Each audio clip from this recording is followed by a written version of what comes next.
está inicialmente, a partícula, ela está fazendo o círculo.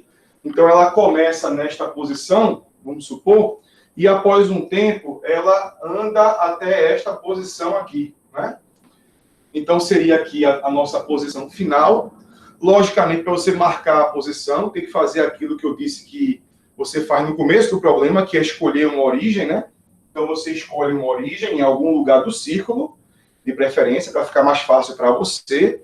Então, eu vou escolher a origem, por exemplo, aqui, 0, certo? Então, a distância no círculo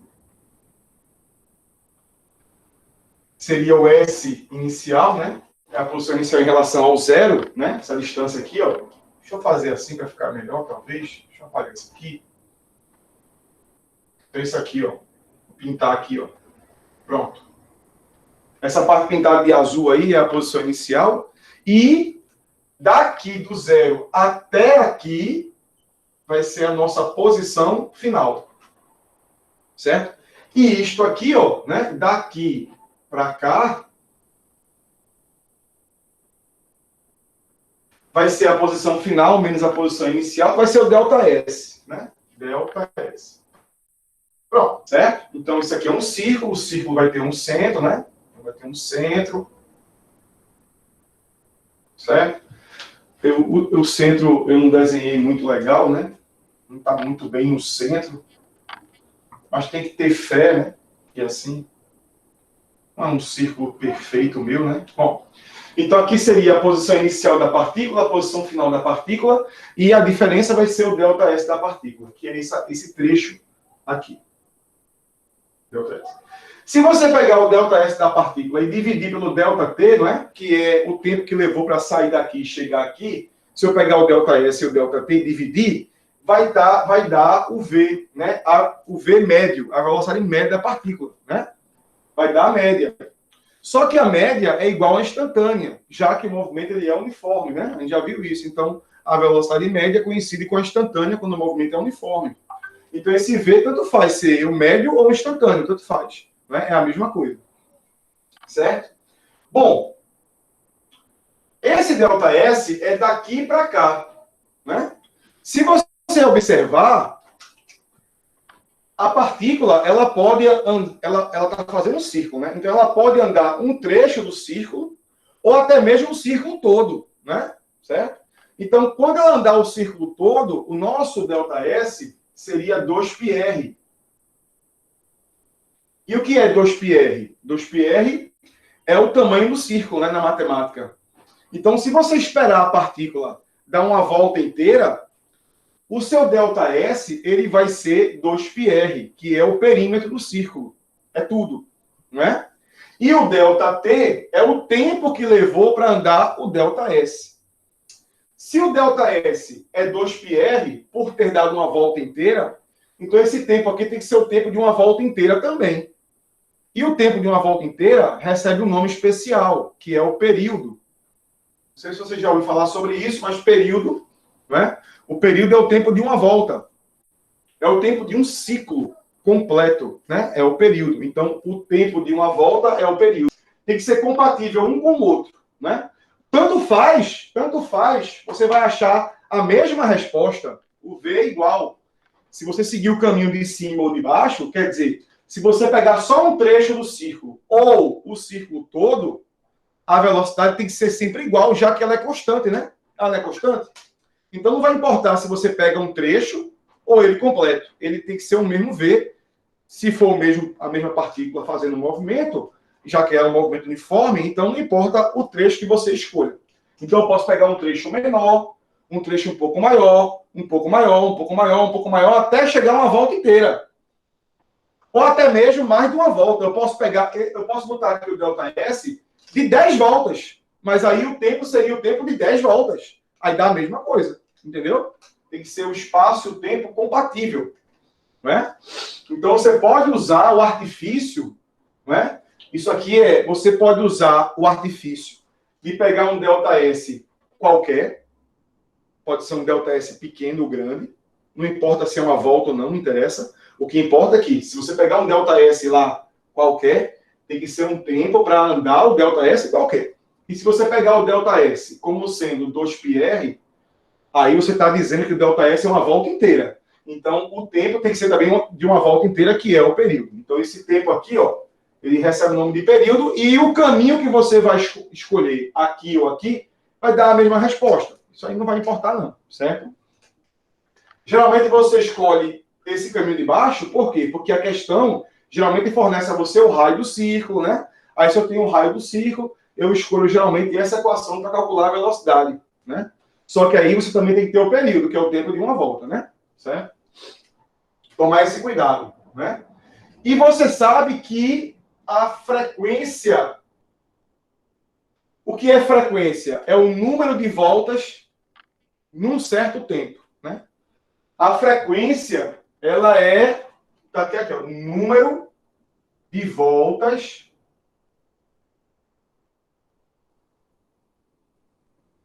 dividido, né, pelo tempo. Eu dei 1000 voltas em uma hora. Então, eu divido 1000 voltas por uma hora. Aí vai dar a frequência em voltas por hora. Certo? Então, a frequência é o número de voltas num certo tempo. E aí, o que acontece? Se você colocar o número de voltas como sendo uma volta só, vamos supor que eu só dei uma volta. Então, esse n vale 1. Não é? Porque é uma volta. Esse tempo de baixo tem que ser o tempo de quê? De uma volta, que é o período.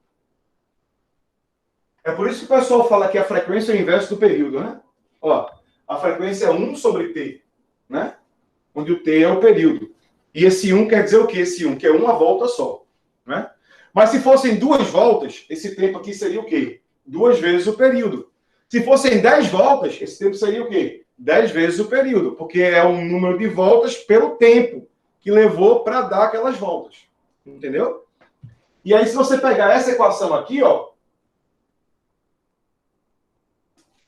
isolar esse tempo, ó, tempo, né? Matemática, fazer meio por extremos, isolar o tempo. O tempo é 1 sobre f. 1 sobre f. E eu posso pegar esse tempo e jogar ele aqui, ó. Período, ó. Aí fica a velocidade é igual a 2πr e o tempo é 1 sobre f. Aí tu vai repetir a primeira e multiplicar pelo inverso da segunda, né? Na matemática. Então fica 2πrf.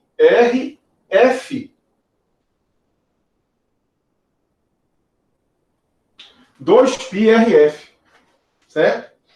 Então você vai ter que a velocidade, né? A velocidade pode ser simplesmente ΔS por ΔT, pode ser também 2πr dividido pelo período, ou pode ser ainda 2πr vezes f, onde f é a frequência do movimento. Então, eu tenho 3 opções para calcular a mesma coisa, certo? E aí, entra uma parte nova. Essa velocidade, né? Essa velocidade aqui, ó, que é igual a esta, que é igual a esta, chama-se velocidade escalar, né? Ou linear, certo? Escalar ou linear. Linear. Quando você trata de movimento circular, você também tem ângulo, né? Ó, a partícula começa aqui. E aqui é o zero. Então, isso aqui seria o nosso ângulo inicial. O ângulo inicial é a posição angular inicial. Quando a partícula anda daqui até aqui, aí tu vai ter esse ângulo aqui, ó. Bem maior. Que é o ângulo final. Do zero até a posição inicial, tu vai ter o ângulo inicial. Do mesmo zero até a posição final, que é tudinho, tu vai ter o ângulo final. E a diferença que vai dar o ΔS, vai dar o Δθ. Que é isso aqui, ó. Então, o que é o Δθ? É a variação angular.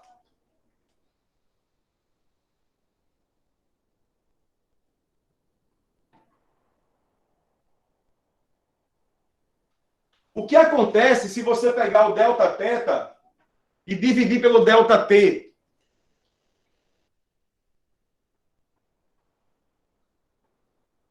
O que é o Δθ pelo ΔT?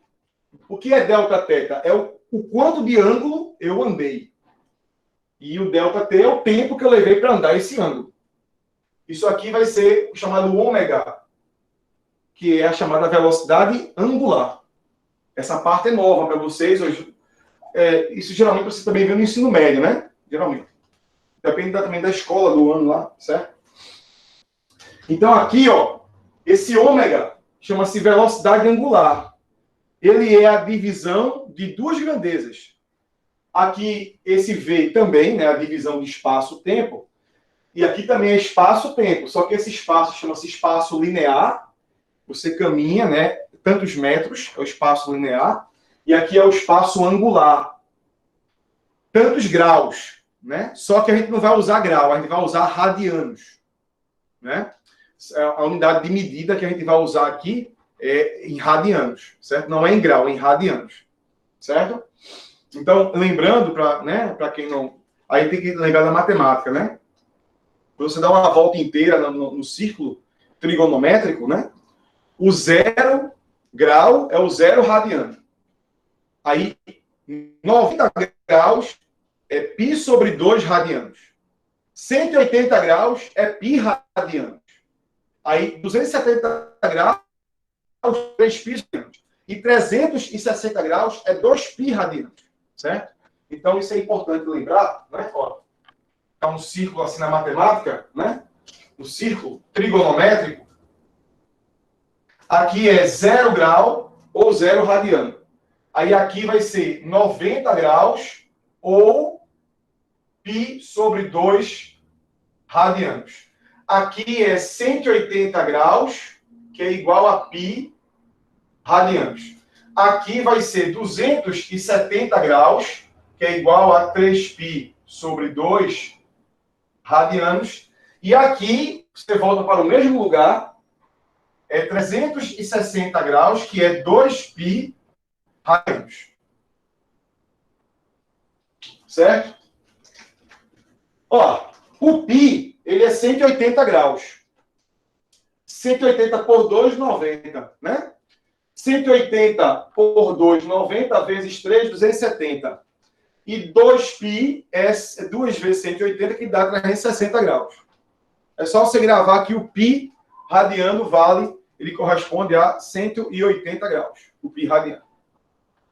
Certo? Então, essa aqui é a forma nova de calcular. Aqui é a velocidade escalar e aqui é a velocidade angular. Certo? É só pegar o ângulo que você vai andar e dividir pelo tempo. O ômega delta θ sobre delta t, ou, olha só, ou o ômega, se você der uma volta inteira, qual é o delta θ? 2π. E qual é o tempo de uma volta inteira? O período. Então aqui já é outra forma de você calcular a mesma coisa. É 2π pelo período. Né? Ou 2π, se eu fizer o que eu fiz aqui, ó, o período é 1 sobre f, e substituir na equação, vai ficar 2πf. É a outra forma de você calcular o ômega. Certo? Então eu tenho também, do mesmo jeito, eu tenho 3 formas de calcular o V, e seguindo o mesmo raciocínio, eu tenho 3 formas de calcular o ômega. O ômega. O ômega pode ser delta θ sobre delta t, ou 2π sobre o período, ou 2π vezes f, que é a frequência. Observe que a diferença entre este e aquele é o raio, né? Ó, olha que interessante. Aqui é 2π r sobre t, enquanto que aqui é só 2π sobre t. Aqui você tem 2π r vezes f, e aqui é só 2π f, né? Então, se você botar o r, você vai ter o V. Se eu tirar o R, fica o ômega. Né? Um é a velocidade escalar ou linear, que é esta aqui, e a outra é a velocidade angular, que é esta aqui. Para o movimento uniforme, que é o caso nosso aqui, né? tanto o V como o ômega são constantes. Esse V ele é um valor constante e esse ômega também tem um valor constante. Então, de novo, não importa se você pega... Eu calculo o ômega usando uma volta inteira ou só um pedaço de uma volta, o ômega tem que dar igual, já que ele é constante. Certo?